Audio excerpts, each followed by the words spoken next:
Hello there, good evening everyone, and welcome back to our next reading, or I should say our current reading of Commentaries from Maurice Nicoll. And this one follows pretty much directly on from the previous one we read about the law of three. Now we move into the law of seven.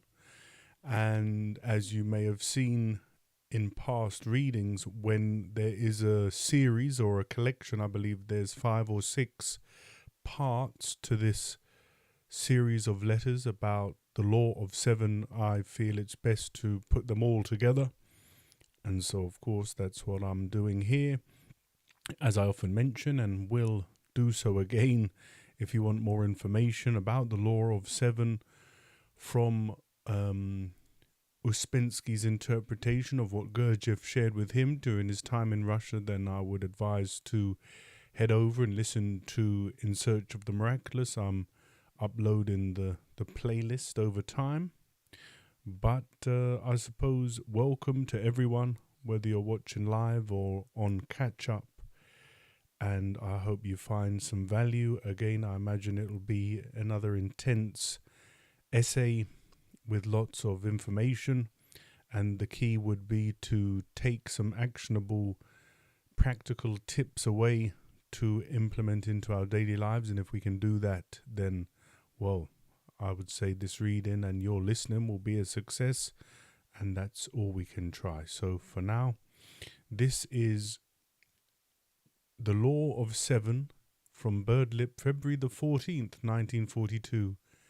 Introduction. You all find you have little force for thinking about the cosmological ideas of this work. A person lives in his or her own very small cosmos, which is his or her world, and this very small world is governed mainly by self-interests. People do not yet live even in this world, this small planet called Earth. This is due to a lack of development of consciousness, as are also so many of the troubles of this earth. Consciousness, in the majority of people, is confined to the very small world of themselves and their own interests. We have scarcely any proper consciousness of one another. We can only take in what we are interested in, and if a person is only interested in himself and those belonging to his own self-interests, everything said about the cosmos has little or no meaning, for it demands a form of thinking beyond oneself. A person is glued to his life. Thus, he has, as a rule, very little free force in him to think beyond his immediate life interests. In that case, only the most external sides of his centers are working, and they absorb his energies. This is the central man of the New Testament, the man alive only in those parts of him turned towards the outer senses, towards life. But in everyone who has magnetic center, there remains something behind, something inner that wishes to understand more, for actually a man has far more inner senses than outer senses.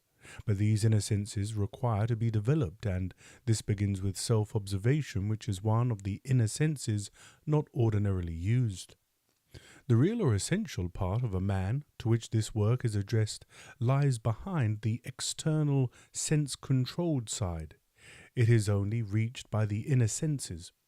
When a person begins to value this work, it is a sign that behind the false personality of the man which the life of the senses has created in him, there is some real thing unspoiled by life, and that is essence. Thoughts from personality may seem far cleverer than thoughts from essence, which are thoughts from the most simple and genuine side of us. But the quality of thought from essence is of a far higher order than that from personality. Therefore, in trying to think of the created and ordered universe, it is the simplest thoughts that can begin to make contact with its meaning. And hello there and welcome IOP VXV, who says greetings one and all, and everyone else watching and listening. Do be sure and feel free to say hello, and any questions or comments, I'll address them at the end of the reading. Take a very simple thought. Has it occurred to you in any real, vivid, private way that you are staying on the earth for a short time, Again, have you had a quite simple thought that the Earth is part of the solar system, a part of the Sun? It is such simple, vivid, strange thoughts that begin to connect us with the ray of creation. Oh, and hello there, Flibbity Gibbets. The cosmological ideas of the work must first fall on the most external parts of the intellectual centre and be registered by them. That is, you must learn the diagrams through paying attention. This must be done by everyone. It is a task the work sets. But the diagrams can be understood only when they reach higher or emotional parts of the intellectual centre to begin with, and then pass to the emotional centre itself. When a man takes in something that his formatory side has registered and wonders about it because he wants emotionally to do so, then the diagrams begin to work in him and make him think for himself about the cosmological side. This is the first object of the work, to connect a man with higher parts of ordinary centres and finally with higher centres themselves, and this gradual process is called awakening. If a man denies all meaning in the universe, his higher parts of centres are blocked by his attitude. The universe is then what he thinks it is, that is, exactly as his attitude is to it, and then the man himself is what he thinks. But this work is to make a man think in a new way, for unless a man begins to think in a new way, he cannot change. This is obvious enough if you look at people. But to think in a new way, a man must have new ideas, new conceptions, and take them in, and think from them. The Law of Seven, Part 1. The process of creation by means of the three forces proceeding from the Absolute has been traced as far as World 96. It has been explained that as creation proceeds by the action of the multiplication of the three forces on every plane or level of creation, the density of laws increases. That is, the further the process of creation proceeds from the Absolute, the more restrictions appear until in World 96, which in our particular ray of creation is our moon and is the terminal point of the ray, the number of laws or restrictions reaches its maximum. We have now to consider a further law that restricts creation, the law of seven. Creation proceeds through increasing restrictions. The law of three necessarily produces increasing restrictions, but the law of seven adds further limitations. It has already been seen that the earth comes very far down in the ray of creation and is under 48 orders of laws, and that only 1 degree or level of creation exists below it, represented by the moon. This means that the position of the earth in the creative process is very bad, and only one worse position exists, where there are double the number of restrictions. Hello there, Kathy, and good night and sweet dreams, but thanks for popping in. It's nice to see you. And enjoy on catch-up. But regarded from the standpoint of the second fundamental law behind all things, namely the law of seven, the position of the earth is still more unenviable. Let us try to understand what this means. The law of seven applies to the order of the manifestation of creation, and it is in this word order that we shall find its supreme meaning. It is necessary to understand clearly that there is a law of order apart from a law of creation. Creation is arranged in order, and it is ordered in a certain way. At certain points in this order difficulties appear, and the earth is situated at one of the points where difficulties in the ordering of the stages of creation inevitably rise. It has already been seen that the primal three forces of creation proceed from the Absolute as their source, and in turn create further forces. We might imagine that these forces proceed downwards without check, but this is not the case. They are checked at 2 points by reason of the law of seven. Let us try to understand these points of check by means of a visual representation. Let us imagine a tube composed of some elastic substance with 2 constrictions in it, and let us suppose that water is poured into this tube at the top. We can represent the tube as follows. So here is an analogy as a tube with the first constriction close to the top and the second constriction closer to the bottom. You will see that the passage of the water, which we can take as representing force, is held up at two places in its descent in the tube. Now let us apply this image to the ray of creation as given so far in the following way, at the same time adding the notes do, si, la, etc.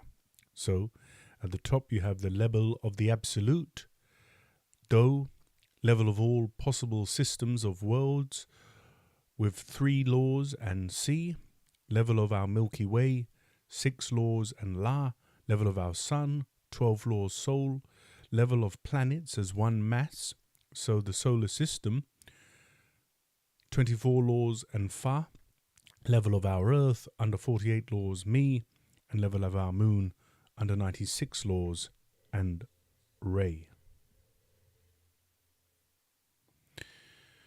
You will notice that the first tone of the scale, namely do, has been placed at the level of the absolute, the second tone si at the level of world 3, the tone la at the level of world 6, and so on until re is reached at the level of the moon. Now, if the major scale be taken, 2 points are formed in it where the intervals between the notes are not full tones but semitones. These points correspond to do, si, and fa, mi. Actually, the major scale was constructed to illustrate the ray of creation by unknown people belonging to some unknown school. It was constructed to illustrate the law of 7 or the law of the octave. In terms of the musical scale, we can speak of the interval between do and si as the place of a missing semitone, and in the same way of the interval between fa and mi. The whole ray can be called an octave in which the absolute sounds the first do, but we do not know of the existence of the lower do. The moon always turns exactly the same side to us, although it is revolving and we do not know what lies behind it. The first constriction or place of a missing semitone appears then between the absolute and world 3, that is, between do and si, and the second constriction appears between world 24 and world 48, that is, between fa and mi. This means that the passage of force is held up at these 2 places owing to the nature of the law of 7, and here a shock is necessary. Between si and fa, forces pass, or force passes freely, and again between mi and re, but between do and si a check occurs, and between fa and mi a second check occurs. This is in the nature of things. That is, it arises from one of the 2 fundamental laws behind all things.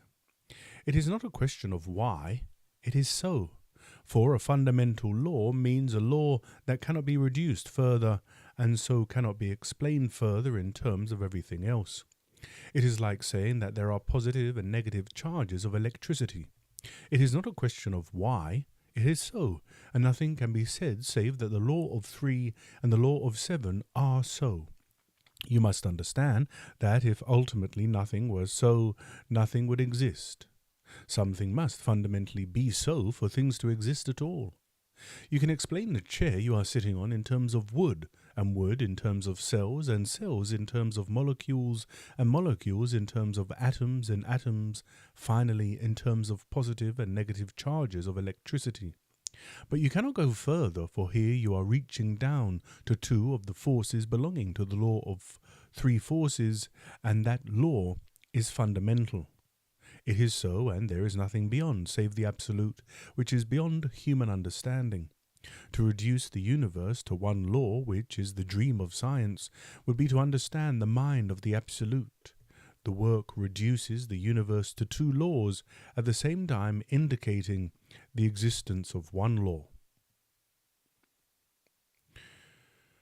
The law of 7 inevitably brings about the order of created things that produces at the same time 2 points of constriction or checks in that order to the forces passing down the ray. How are these places of check surmounted? The first check between the absolute and world 3 is overcome by the shock of the will of the absolute. For that reason it was said that creation is by the will of the absolute through the primal 3 forces. But in the case of the second place of check in the ray, the matter is different.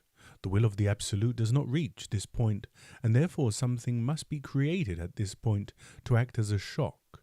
It is here that man appears. It has already been said that man does not appear in the ray of creation as given so far in gigantic scale. Only the earth appears. But in order to enable the forces coming down the ray to pass easily into the earth and moon, an apparatus must be created between the notes fa and mi, that is, between the planets taken as one whole and the earth taken as a part. For this purpose, a small octave is created from that level of creation externally represented by the sun. At the level of the sun, this octave sounds as the note do, or rather, the sun sounds the note do. At the level of the planets, it sounds the note si. Between the planets and the earth, it sounds the three notes la, sol, fa. It then passes into the earth as the note mi and reaches the moon as the note re. The three notes la, sol, fa that are sounded between the planets and the earth form organic life. Organic life is a sensitive, living film that lies over the surface of the earth and acts as a transmitter of the forces passing between the upper and lower parts of the ray. Man is a part of organic life, and it is in this specially created apparatus for transmission that he appears in the ray itself. By organic life is meant every form of life on the earth, the human race, all animals, birds, reptiles, insects, fishes, all trees, plants, every form of vegetation, down to the most minute living cells. This sensitive film, which collects influences from the upper part of the ray and transmits them to the earth and the moon, is created from the level of the sun, and its appearance in the great ray of creation is due to the point of check where a shock is needed between the notes ma and fa and mi, arising from the nature of the law of seven.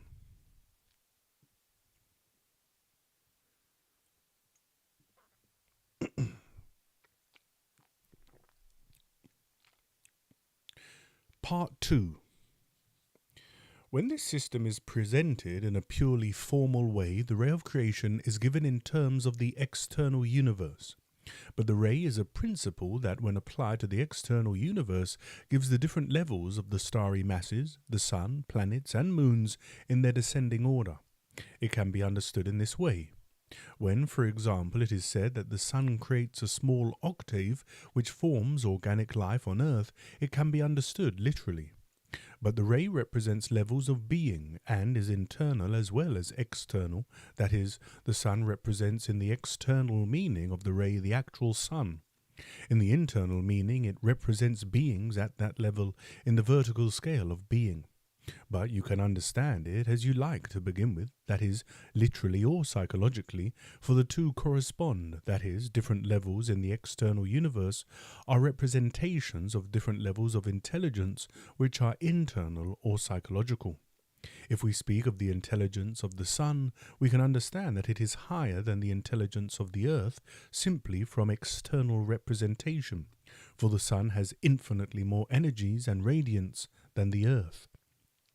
But the ray should be actually understood in both senses, for outer and inner correspond, and everything internal has something corresponding externally. We can notice this in our use of a language. We speak of internal or psychological things in terms of external or visible things. We call a cunning man a fox, or a brave man a lion, and so on.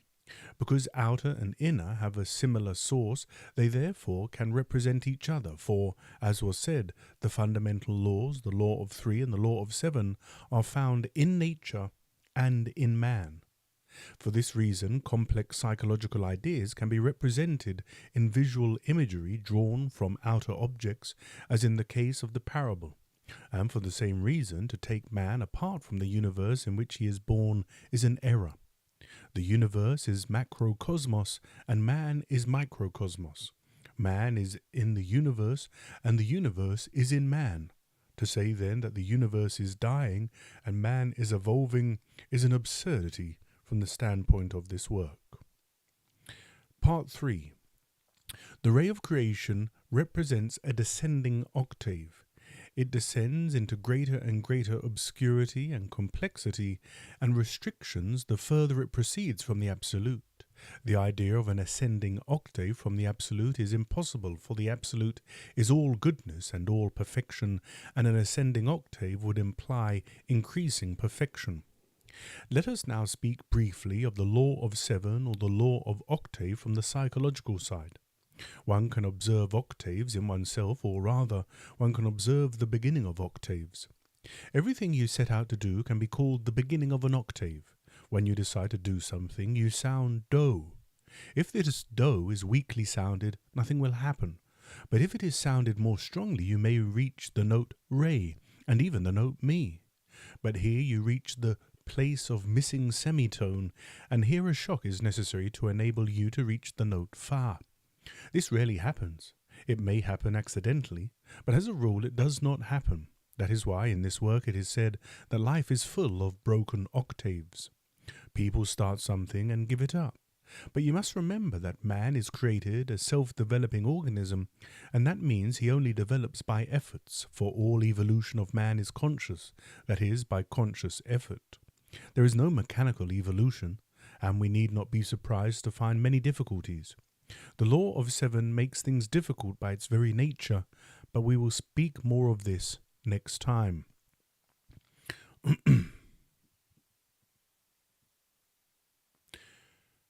Birdlip, February the 21st, 1942. The Law of Seven, the Sun Octave, Part 4. Today we will speak of the small octave between the Sun and the Moon. This octave, created by the intelligence of the Sun, sounds three notes on the earth, La, Sol, Fa, which represent the living machine called organic life on earth, of which man is a part. At present we will not speak of the meaning of the different notes of this small octave. What must be first understood is that man does not appear in the great octave of creation, but in the little side octave proceeding from the Sun. Man is a special creation within the ray. Let us now try to grasp why man appears and why the small octave is necessary. The reason why the intelligence of the Sun creates this small octave is to fill the gap or place of missing semitone between Fa and Mi in the great ray due to the nature of the law of seven. Unless something were created at this point, the force passing down the ray from the Absolute could not pass freely to the Earth and Moon. A shock is necessary at this point owing to the nature of the law of seven. This law governs the order of creation and brings about conditions at certain points where something must be added in the nature of a shock. The law of seven is therefore sometimes referred to as the law of shocks. Understand this clearly. Certain shocks are required at certain points in the unfolding or progress of evolution of anything. The intelligence of the Earth or the planets is not great enough to create anything to act as a shock at this point. The intelligence of the Sun is needed. But the Sun, in creating the small octave, has two objects which it is essential to grasp and distinguish between very clearly. One object is to create a sensitive transmitting machine between the great notes Fa and Mi in the great ray to enable the force to pass to the Earth and Moon at the termination of the ray. From this point of view, organic life, including man, exists only for the purposes of the ray, and its creation is due to the nature of the law of seven, which causes certain difficult or narrow places to appear in the order of creation. If this were the only object, man's situation would be one in which, as a part of this transmitting machine, he must always serve the ray and its evolution, which takes place over immense periods of time.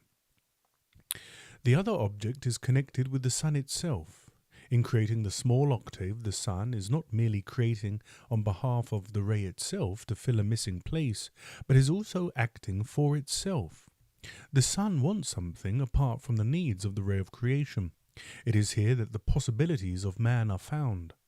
Let us now think of this idea which it is of such fundamental importance to understand in this work. The intelligence of the Sun wants something for itself in creating man on earth, quite apart from the necessities of the great ray. What does it want?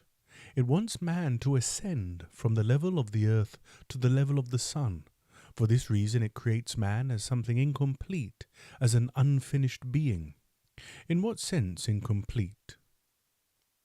In regard to being a part of organic life, serving the purposes of the ray of creation, he is complete, and nothing more is required of him than the life he ordinarily leads. He is capable of living on earth as he is. He is then said, in the work, to serve nature.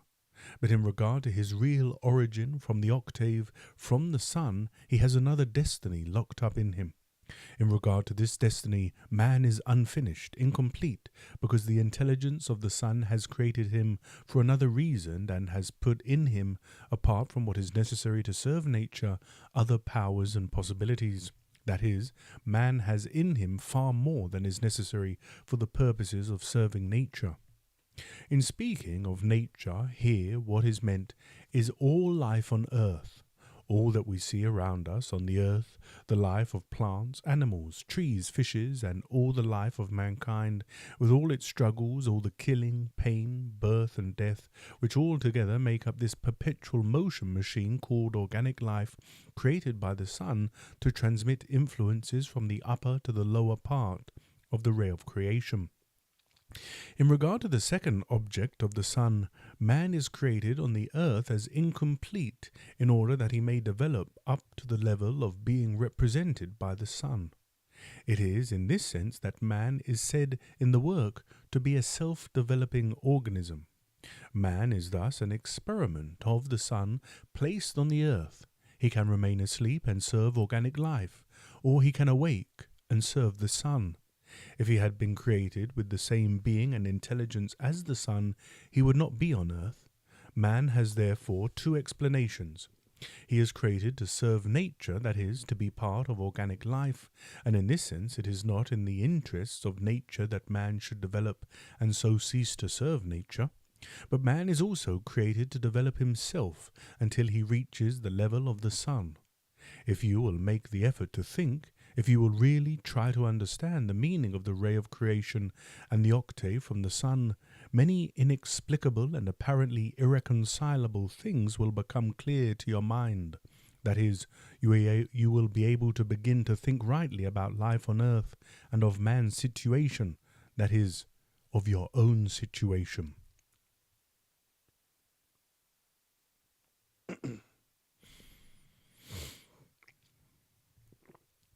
Part 5.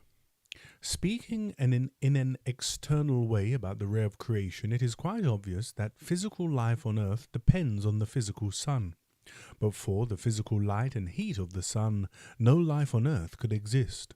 Every green leaf, every blade of grass, every form of the algae floating in the sea is a minute solar machine that receives energy from the sun and by its means manufactures from air, water and minerals food substances upon which all animal creation feeds.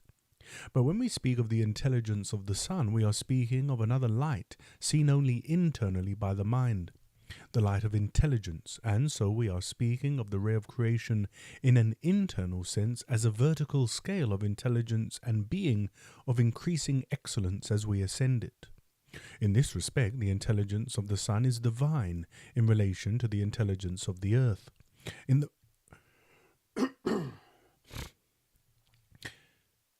In the vast evolution of the ray itself on inconceivable scales of time, the intelligence of the earth may reach the level of the sun. This is not necessarily guaranteed. The earth may die, having attained nothing. In the same way, the moon may or may not reach to the intelligence of the earth. We cannot see the sun or earth or moon as beings.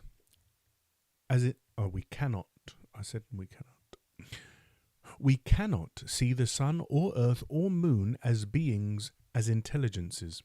One reason is that we see them as cross-sections of themselves, as mere circles in the sky, just as two-dimensional beings whose world was limited to a large sheet of paper would see a man only where he cut their plane, namely, as a circle, as a slice of the man, such as we see in a book on anatomy. But from the standpoint of this system, the moon is a growing and developing being and, in time, may attain to the same level of being as the earth. Then, near it, a new moon will appear, and the earth will become its sun. At one time the sun was like the earth, and the earth like the moon, and earlier still the sun was like the moon. The work teaches that the whole universe is evolving, and this means that our ray, with our moon, our earth, planets, and sun, is evolving as well as all the infinite number of other rays. But parts of our ray may fail at the allotted period of time to have reached the necessary stage of development, and so will be destroyed. As was said, if the evolution of man depended on the evolution of the total ray of creation itself that reaches us, his chances would be remote. Insofar as man is part of organic life and organic life serves the purposes of our ray, his evolution would be held back until all the processes of the cosmic evolution of the moon and earth and of the planets and the sun above us had been fulfilled. But man has other chances, special chances, which are due to the small octave from the sun in which he is created, for man is specially created. In this small octave he can rise or fall. He can reach the level of the sun or fall to the level of the moon. Fully developed man, that is, man number 7, has reached the intelligence of the sun. He has attained his full development and is under only 12 laws, so for him there is freedom. For all freedom is gained by rising in the vertical scale of creation, and so passing under fewer laws. And at the same time, number 7 man has attained immortality on the scale of the life of the sun. You have heard already many times that there are different levels of man. To speak of man is not enough. Which man do you mean? People living on earth can belong to very different levels. Just as there are different levels of man, so are there different levels in the universe, regarded as a vertical scale of being or scale of intelligence. The intelligence of the sun is divine to us on the earth. The influence of the sun reaching us through the small octave are of a higher order than are those of the planetary world, which are again higher than those at the level of the earth or those coming from the moon beneath us. A man can be under the influences of the sun, or the influences of the planets, or the earth, or the moon. And for man there is a certain possibility of making a choice of influences, in other words, of passing from one influence to another. For example, if a man begins to struggle with negative emotions, he begins to pass out of one of the influences of the moon. If a man remembers himself, he begins to pass first under planetary influences and eventually under the influences of the sun. But he must learn to make an inner choice, and to do so he must know a great deal about himself and about different eyes in him and about parts of centers. The influence of the sun reaches higher centers.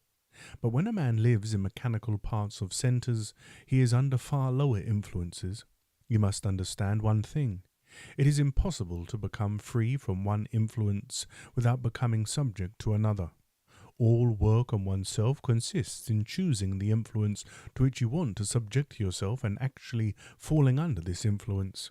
And here, by long observation, you must know what you want in this respect. Part 6.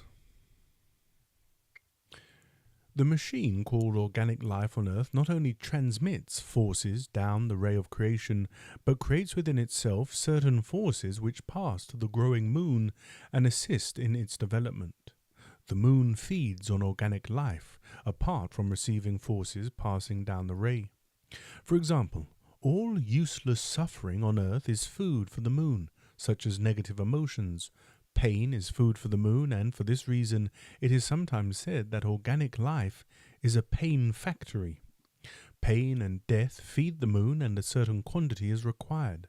For this reason sacrifices were initiated in past ages by those who understood.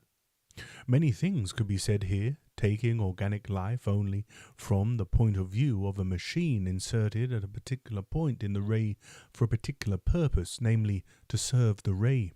For you must understand that man has no significance in the ray itself, save as a part of organic life. But in regard to the sun, which creates him, man has the greatest significance if he chooses to find it. Here there is a door open to him, not leading up the gigantic ray itself, but up a separate ladder beside it. This is one meaning of the parable of the prodigal son. Man can return to the Father. Many other significant things are said in the New Testament that are connected with the sun octave. You have already seen that the sun wants something for itself in creating man on earth. Man is not created only for the purpose of the ray, but is created for the purposes of the sun as an experiment in self-evolution. Unless this self-evolution of man is fulfilled in sufficient numbers, the sun will not receive what it wants and will not be satisfied. Let us take one out of the many parables in this connection in the Gospels. Quote, "A certain man had a fig tree planted in his vineyard, and he came seeking fruit thereon, and found none. And he said unto the vine dresser, Behold, these 3 years I come seeking fruit on this fig tree, and find none. Cut it down. Why doth it also cumber the ground? And he answering saith unto him, Lord, let it alone this year also, till I shall dig about and dung it. And if it bear fruit thenceforth, well, but if not, thou shalt cut it down." From Luke 18. Do not try to understand this parable literally. Understand it psychologically, and you will see that it means that man has certain possibilities which can come to fruition, and unless some fruit is produced, man will be cut off.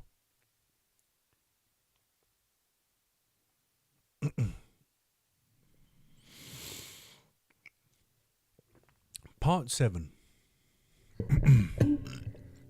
All that has been said so far, however briefly, about the creation of the universe through the action of the law of 3 and the law of 7, and about the octave from the sun, should make it impossible now for any of you to say, if there is a God, why does he allow things to happen on the earth as they do? But you will have to make your own effort of thought in connection with all that has been said about creation and the tremendous ideas and massive diagrams given to answer that question clearly and strongly from your new understanding. For unless you can arrange your thoughts on this question, which is so baffling and such a stumbling block to the vast majority of people, the right connections in your mind and your intellectual center will not be made. According to an ancient saying, God must be justified. Looking round on life, you will find this difficult if you do not understand creation. You will not see the difficulties and restrictions involved in creation, inevitably, nor the doors left open, and so you will secretly harbour a feeling difficult to define, but negative in character, that is capable of shutting you from every higher development of the understanding. You must get things the right way up in your mind, and you cannot do so unless you realize the conditions and limitations of creation. The difficulty is that even when people come in contact with esoteric teaching, they will not listen to it, or if they do not understand it or really see what it means and take hold of it themselves as one takes hold of a rope. We have only to look sincerely at ourselves to realize how difficult it is to work and how much we sleep. Yet the real, most intense meaning of man on earth lies in this octave from the sun into which he can grow internally and come under other influences. In our case, we must subject ourselves to the influences of the work and obey them. Once mankind loses all connection with the intelligence of the sun, it will inevitably be destroyed, and that is perhaps especially the danger today. And it is the same thing on the scale of an individual man. Once he loses contact with the better eyes in himself, once he loses all faith, all meaning, all affirmation, all deeper understanding, he destroys himself, and when life assumes evil forms, a man easily weakens. But if the work is built up in his mind so that he thinks from it about all things in life, nothing can weaken him. Birdlip, March the 2nd, 1942, The Law of Seven and the Idea of Shock, Part 8. In life, many things are started which turn out quite differently from what was expected of them. The starting of anything can be represented by this note, do. The next stage of its development can be represented by the note re, and the next stage by the note mi. Now, if the development of things were easy, there would be no reason why any particular development should not proceed successfully to its fullest stage. That is, the octave would be completed. But two factors prevent this. First, the passage between the notes do and re and mi requires effort to keep the direction of the development in right alignment with the starting point. Let us take an example.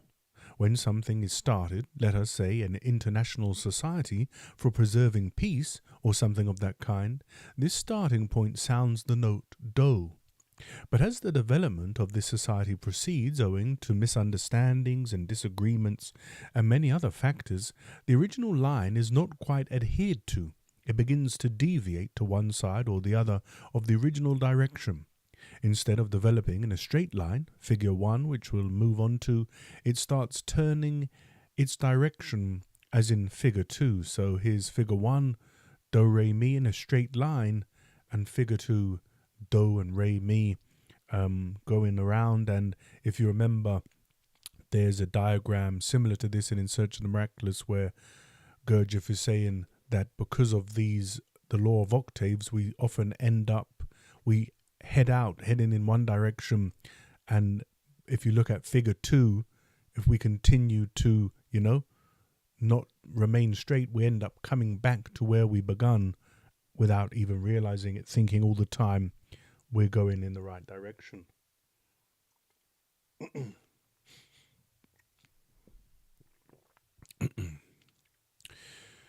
The result is that things in life started with one object may turn out to give completely contradictory results, e.g., a peace society may become the source of war.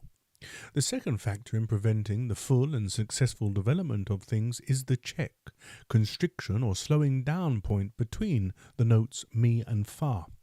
When anything develops up to the stage mi, the place of obstruction is encountered inevitably, and unless a shock comes here from outside, the octave will not proceed.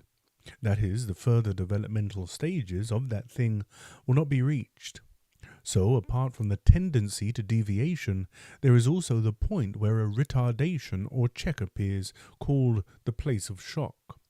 Everything develops by stages, but it can only develop rightly by fulfilling the law of 7. Deviation is not proceeding by the law, and to halt at the place of shock is failure. Each note must be sounded fully at each stage. For example, to speak and read and write, a child must learn his letters before he learns his words. He must learn his words before he learns his phrases, and then he will get a shock from life because he is surrounded by people who are speaking and writing and reading. Then he will pass to fa. But if he has not sounded do properly, that is, if he has never learnt his letters, or if he has not sounded re strongly, that is, if he has never learnt his words from his letters properly, and so on, his powers of speaking, reading, or writing will be limited accordingly.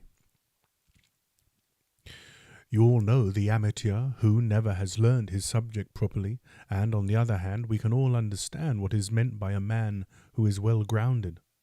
When a man develops his craft by proper stages and passes by the shock given by his master to full craftsmanship, then you have a development proceeding in harmony with the law of 7 and rightly knit together. In the case of the marvellous development of a man from a single cell, shocks are given at certain points in the progressive evolution of the various parts and of the body as a whole. One cell by dividing into 2 and the 2 into 4 and the 4 into 16 until 50 stages of division are reached in 9 months produces 100 billion living cells. I'm going to go for, maybe it's 1 trillion. 1,000 million billion, 1,000 trillion we'll go for.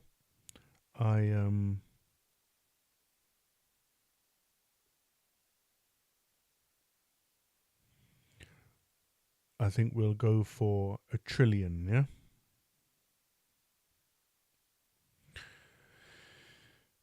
The dividing process is due to the law of 3. The ordering and arranging and integration of the whole developing man of living cells with the shocks given at certain points is controlled by the law of 7. The first shock in the first octave in the whole process is of course given by fertilization. There are many ways of seeing how things reach a certain stage and cannot get further without help from outside, that is, without a shock. Have you ever thought that nature brings things to a point and stops? But man can give a shock and take them further in their development. Think of wheat, for instance. Loaves do not grow in a wheat field. Think of the uses man makes of raw materials.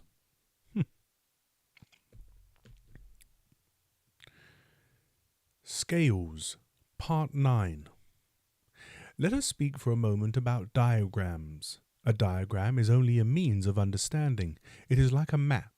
A map is a diagram of a country which gives the position and relation of things. The whole ray of creation, including the octave from the sun, is a map, but it is a very strange map. Ordinary maps are either on one scale or another. You can have a map of the town you live in, showing the position of your house. Or you can have a map of the country you live in, showing only your town, but not your house. Or you can have a map of the world, which shows neither your town nor your house. Or you can have a map of the solar system, in which the world appears as a mere dot. This is what is meant by different scales. But the ray of creation is an extraordinary map, because it is not on one scale, but on many different scales. Take the note C, which stands for Sidera or stars in the Great Ray. This note is called all possible systems of starry worlds. If we take the ray in its physical or external meaning, this note C represents a map showing all starry systems. The diameter of the physical universe, as shown by the 100-inch telescope, is 600 million light-years, and in this vast, incredible space, 100 million enormous stellar systems exist, each containing 100,000 million suns. Okay, wrap your mind around that.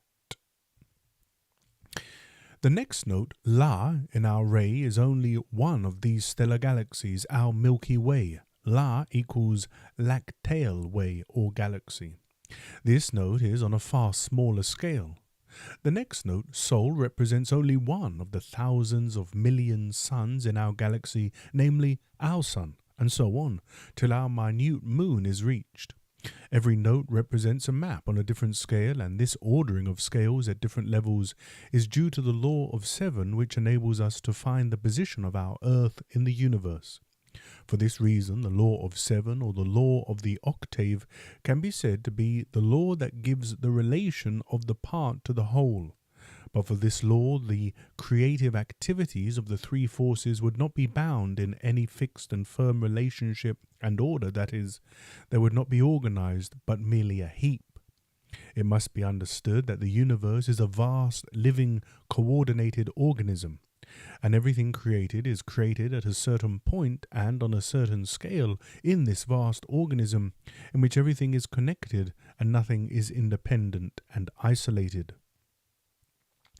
Everything is created and knit together from the heights to the depths of the universe by the double action of the law of 3 and the law of 7. This brings us to what is meant in this work by relative understanding. In order to understand anything rightly, you must know something about the whole before you can understand the part.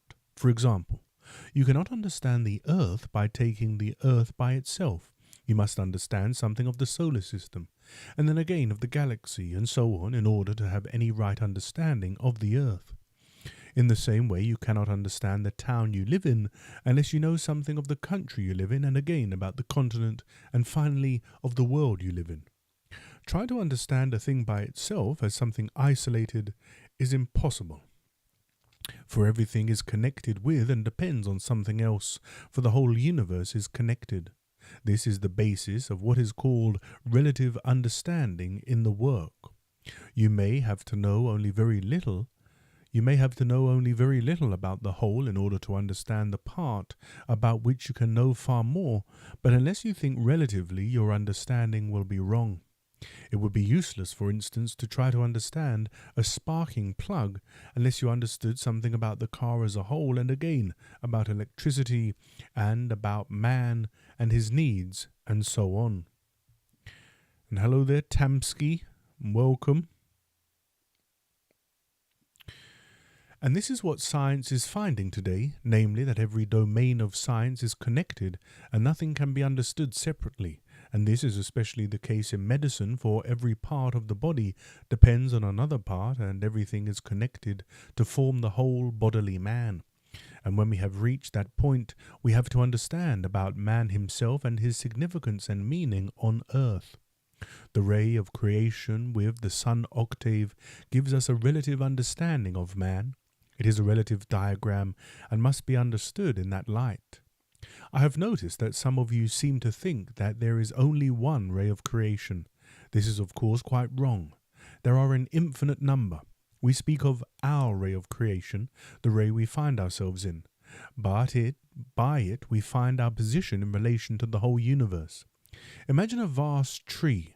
The undivided trunk is the absolute. The first great branches are the note C, all possible systems. You would have to conceive 100 million great branches at least. We then take our great branch, our galaxy. Each great branch divides into 10,000 million lesser branches.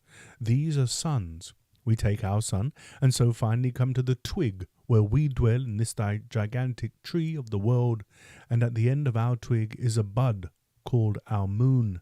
But you surely cannot imagine this is the only twig and bud, and that the absolute terminates creation in our solitary moon.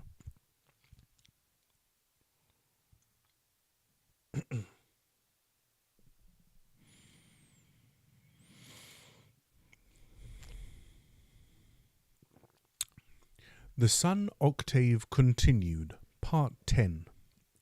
It is necessary that everyone should form some distinct conceptions in regard to the octave from the Sun.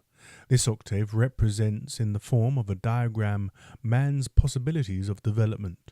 We can understand this octave literally, in physical terms, or psychologically.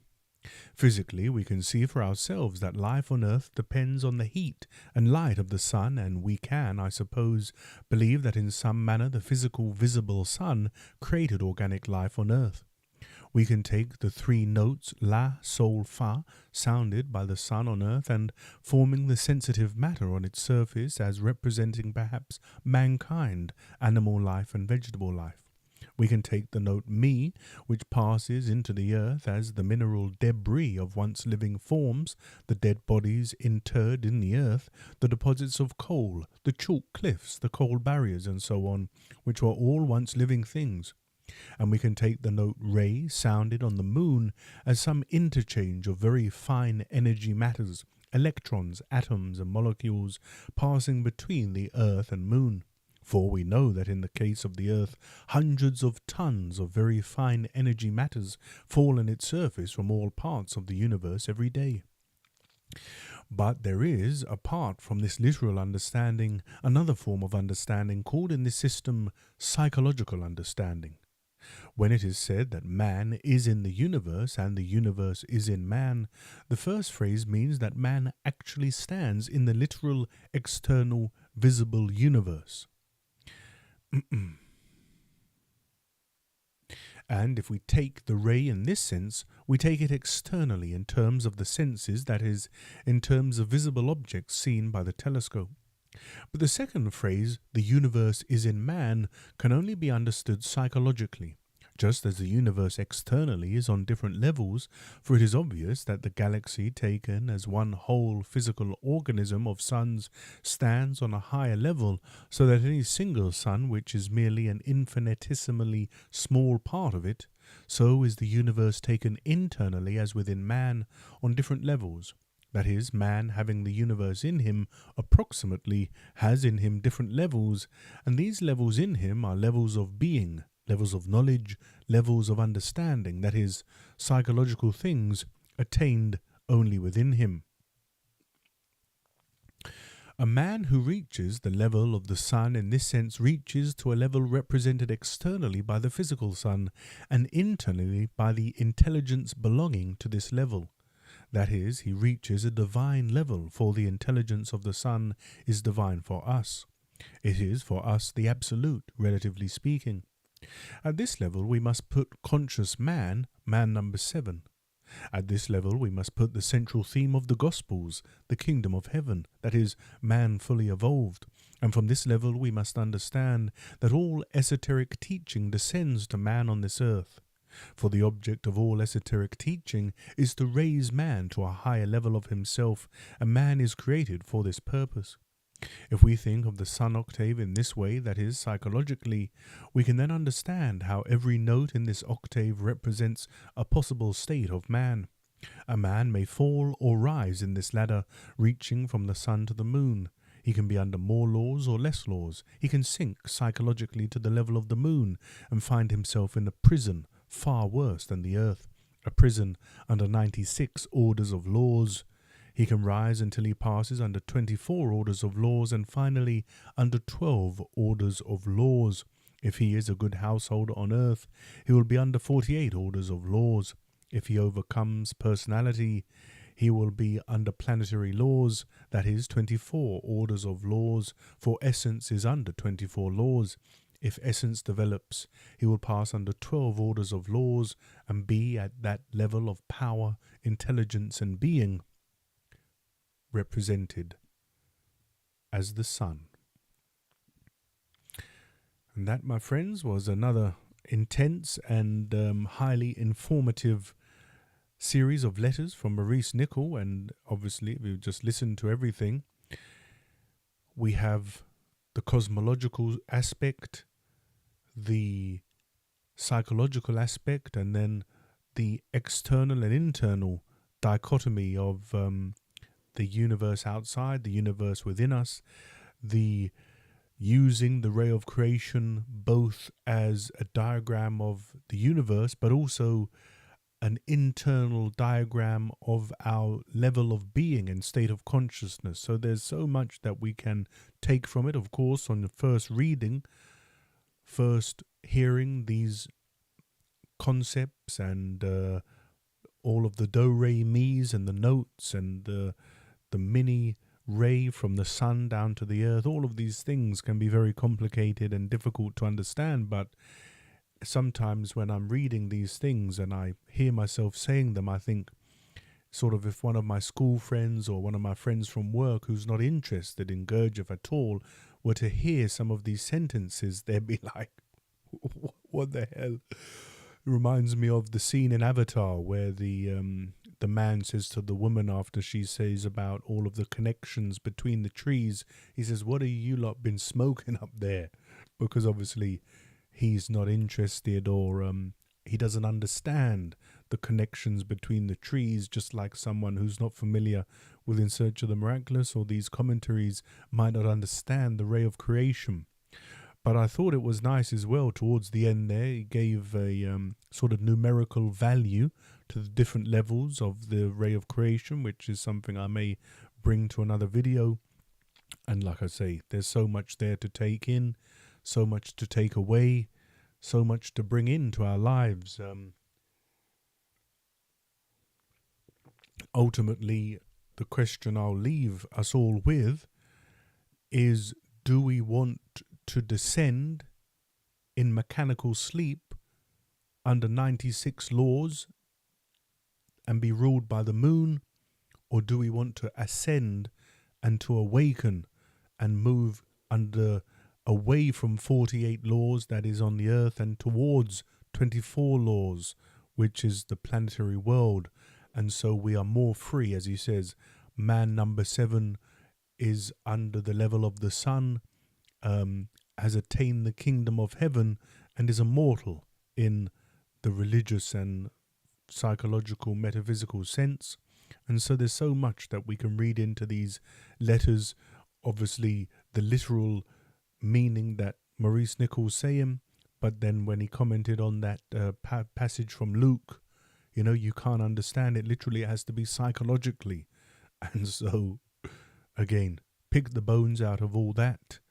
Any comments, questions, or suggestions, get them in the comments. And I look forward to hearing from you. And I'll probably do another video about the ray of creation that Maurice Nicoll shares here. But for now, I say thanks for joining. It's lovely to see you all. I hope you enjoyed it. Take care, look after yourselves, and I will see you very soon. Bye, guys.